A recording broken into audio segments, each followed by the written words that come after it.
യെശയ്യാ പ്രവാചകന്റെ പുസ്തകം 27-ാം അധ്യായം.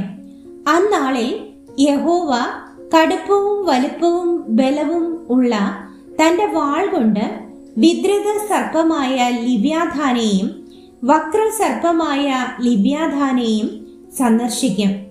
സമുദ്രത്തിലെ മഹാസർപ്പത്തെ അവൻ കൊന്നുകളയും. അന്ന് നിങ്ങൾ മനോഹരമായൊരു മുന്തിരിത്തോട്ടത്തെ പറ്റി പാട്ടുപാടുവിൻ. യഹോവയായ ഞാൻ അതിനെ സൂക്ഷിക്കും. ക്ഷണം പ്രതി ഞാൻ അതിനെ നനയ്ക്കും. ആരും അതിനെ തൊടാതിരിക്കേണ്ടതിന് ഞാൻ അതിനെ രാവും പകലും സൂക്ഷിക്കും. ക്രോധം എനിക്കില്ല. യുദ്ധത്തിൽ പറക്കാരെയും മുൾപ്പടർപ്പും എനിക്ക് വിരോധമായിരുന്നെങ്കിൽ കൊള്ളായിരുന്നു.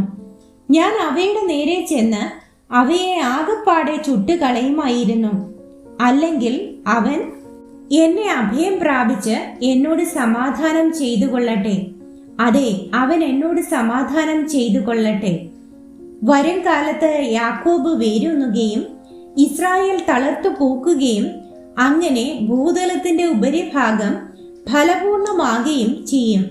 അവനെ അടിച്ചവരെ അടിച്ചതുപോലെയോ അവൻ അവനെ അടിച്ചത്, അവനെ കൊന്നവരെ കൊന്നതുപോലെയോ അവൻ കൊല്ലപ്പെട്ടിരിക്കുന്നത്. അവരെ ഉപേക്ഷിച്ചതിനാൽ നീ മിതമായിട്ട് അവളോട് വാദിച്ചു.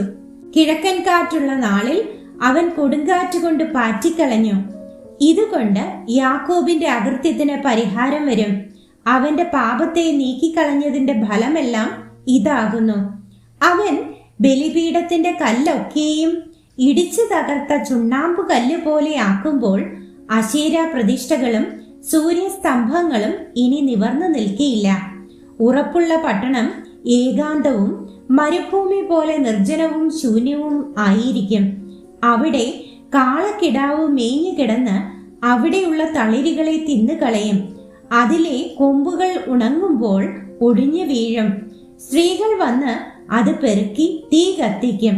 അത് തിരിച്ചറിവില്ലാത്ത ഒരു ജാതിയല്ലോ. അതുകൊണ്ട് അവരെ നിർമ്മിച്ചവന് അവരോട് കരുണ തോന്നുകയില്ല. അവരെ മനഞ്ഞവൻ അവർക്ക് കൃപ കാണിക്കുകയുമില്ല.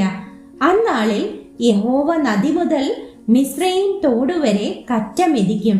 ഇസ്രായേൽ മക്കളെ, നിങ്ങളെ ഓരോന്നായി പെറുക്കിയെടുക്കും.